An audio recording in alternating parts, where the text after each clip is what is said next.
आणि आपल्या सत्यशोधक आणि वास्तवदर्शी पत्रकारितेचं खरोखर अभिनंदन करतो, कारण आपण वारंवार सांगतात. आणि त्याचबरोबर याच्यातनं हे अधोरेखित होत आहे की काही माध्यम सत्य लपवतात, फॅब्रिकेटेड देतात, कारण त्यामुळे ती माध्यमांची जबाबदारी पार पाडली नाही.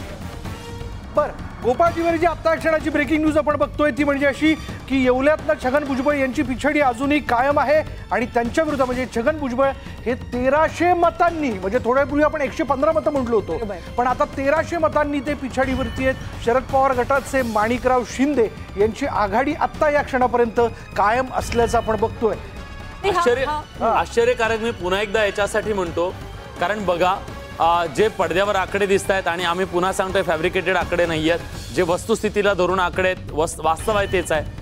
शिवसेना उद्धव बाळासाहेब ठाकरे पक्ष 4 आणि शिवसेना 26, हा जो इतका मोठा डिफरन्स आहे, तर हे तुम्हाला अपेक्षित तरी होतं का इतका मोठा डिफरन्स? नाही पहा, काय माहिती आता माझी सुद्धा ही 25वी निवडणूक मी बघते चॅनल्सवर सुरू झाल्यापासून.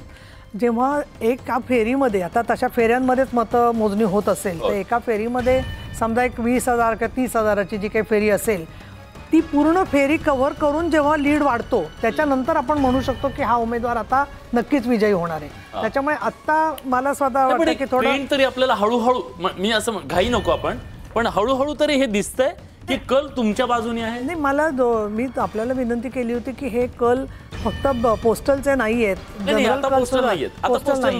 तसं असेल तर कितवी फेरी असेल हे आता हे कुठे 4थी फेरी आहे, कुठे 5वी आहे, कुठे दुसरी आहे, पण आता पोस्टल संपलं, आता 4थ्या-5व्या फेरीचे जवळपास आपण हे आकडे देतोय, कारण 4,000-5,000 जी लढत पिछाडी आघाडी दिसते ना, ते त्यामुळे आता ते जे कल आहे ते अगदी भरभरून यश दिसतंय.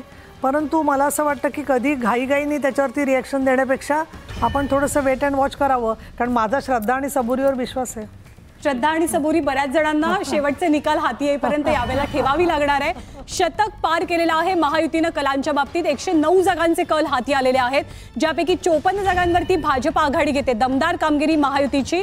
शिवसेना 27 जागांवर आघाडीवर, त्याखालोखाल अजित पवारांची राष्ट्रवादी आहे. पण इथे महाविकास आघाडीची परिस्थिती थोडीशी बिकट पहिला कलांच्या बाबतीत आपल्याला दिसते. काँग्रेसनं 17 जागांवरची आघाडी टिकवलेली आहे. शिवसेना उद्धव बाळासाहेब ठाकरे पक्ष केवळ 4 जागांवरती आघाडी, आणि त्यातली 1 जागा तर आदित्य ठाकरेंची आहे. आदित्य ठाकरे त्यांच्या घरातली जागा आहे. वरुण सरदेसाई पिछाडीवर आहेत, कारण झिशान सिद्दीकी सुरुवातीच्या कलांमध्ये आघाडीवर असल्याची अपडेट आलेली होती.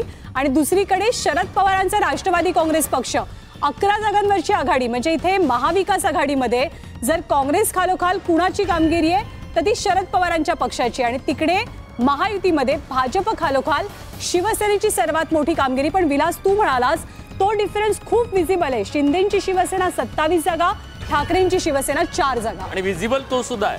दोन्ही हा खरी शिवसेना कोण, पण खरंच तुम्हाला असं वाटतं की लोकसभेचा जो ट्रेंड आपल्याला दिसला होता, लोकसभेला आपल्याला महाराष्ट्राचा ट्रेंड ना सुरुवातीच्या 11 वाजताच कळलं होतं की महायुतीचं पाणीपत होणार आहे, हे पहिल्या ट्रेंडमध्ये कळलं होतं. आता तो ट्रेंड बदललेला दिसतोय आपल्याला, बदललेला दिसतोय. हा, म्हणजे आत्ताचे जर का हे बघितले आकडेवारी, तर हे बऱ्यापैकी लोकसभेसारखं आता विधानसभेत नाही आहे. तो इम्पॅक्ट आता दिसत नाही. विधानसभेचं समीकरण वेगळं, पोस्टल नाही सर, ईव्हीएम लागलंय सर, एक ईव्हीएम चालू झालं, हे मॅक्झिमम कर्मचाऱ्याचं असतं. पोस्टल संपलं आता. नाही, बऱ्यापैकी याचं लिडिंग जे तुम्ही दाखवताय ना, पोस्टलचं आहे, कर्मचाऱ्याचं आहे. कर्मचारी आदित्य ठाकरे केवळ 308 मतांनी आघाडीवर आहेत. अगदी काटेकी टक्कर वरळीमध्ये आणि परळीमध्ये सुद्धा.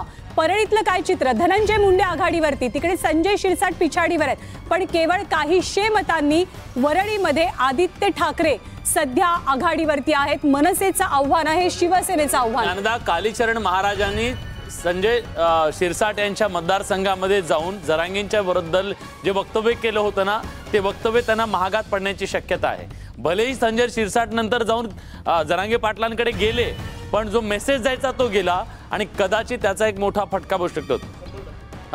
देवेंद्र फडणवीसांचं वाक्य इथं कोट करतो की शरद पवार हा फॅक्टर आहे, आणि आत्ता जरी हे प्रायमरी निकाल आपल्याला दिसत असले तर पुढच्या काही काळामध्ये यामध्ये नक्की आपल्याला बदल दिसून येईल, हे 100% सत्य आहे.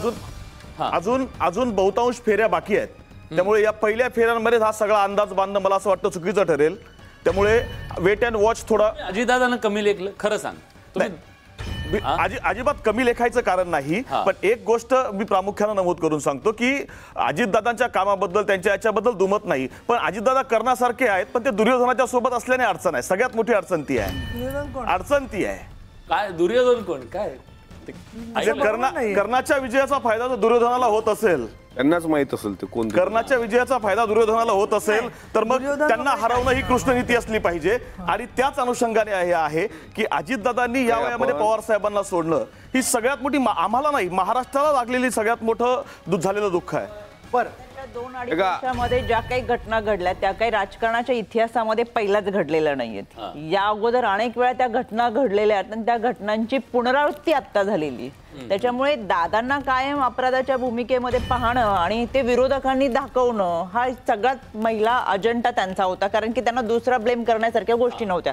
आम्ही काय म्हणायचं 2019ला दुर्योधनाला पाठिंबा दिला होता न विचारता 2014ला असं म्हणायचं.